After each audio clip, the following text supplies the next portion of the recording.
mengalami proses yang luar biasa. Tahap inilah yang disebut sebagai metamorfosis. Anggota tubuh dan organ-organ mengalami perubahan yang luar biasa hingga menjadi bentuk fisik kupu-kupu yang sempurna. Telur kupu-kupu biasanya berada di permukaan daun. Telur kemudian berakar menjadi ulat. Ulat itu akan makan selama berhari-hari. Lama-kelamaan, ulat akan berhenti makan dan mulai berubah menjadi kepompong. Masa kepompong ini berlangsung selama berhari-hari. Ada bagian penting dalam kepompong yang bernama cakram imaginal, yang merupakan kumpulan sel. Dari cakram imaginal inilah mulai tumbuh struktur tubuh kupu-kupu dewasa. Cairan yang kaya akan zat protein pada cakram imaginal akan membantu pertumbuhan dan perubahan tubuh ulat menjadi kupu-kupu. Jika telah sempurna, kupu-kupu keluar dari kepompong dan menjadi kupu-kupu dewasa.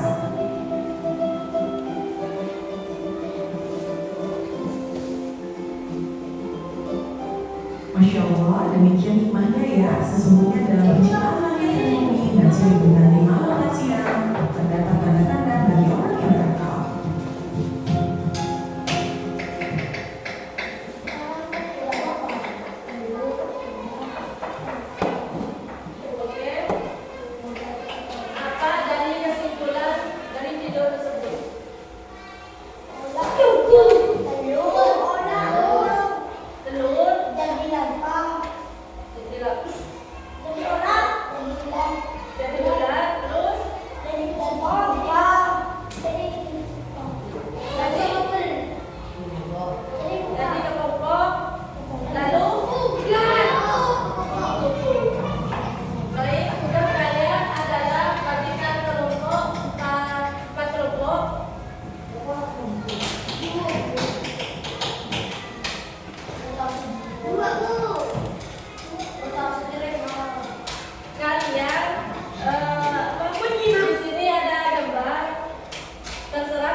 Habis berwudu jadi anak-anak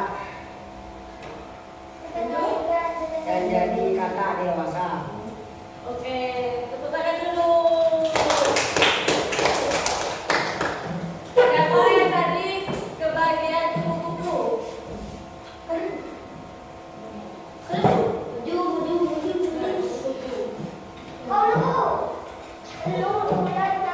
Ya, maju ke depan untuk menjelaskan materinya.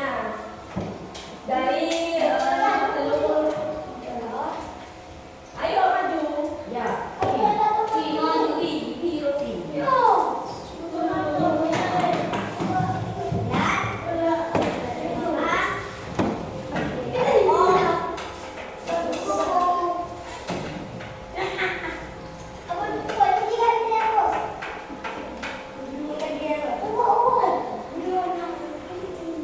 Proses yang pertama adalah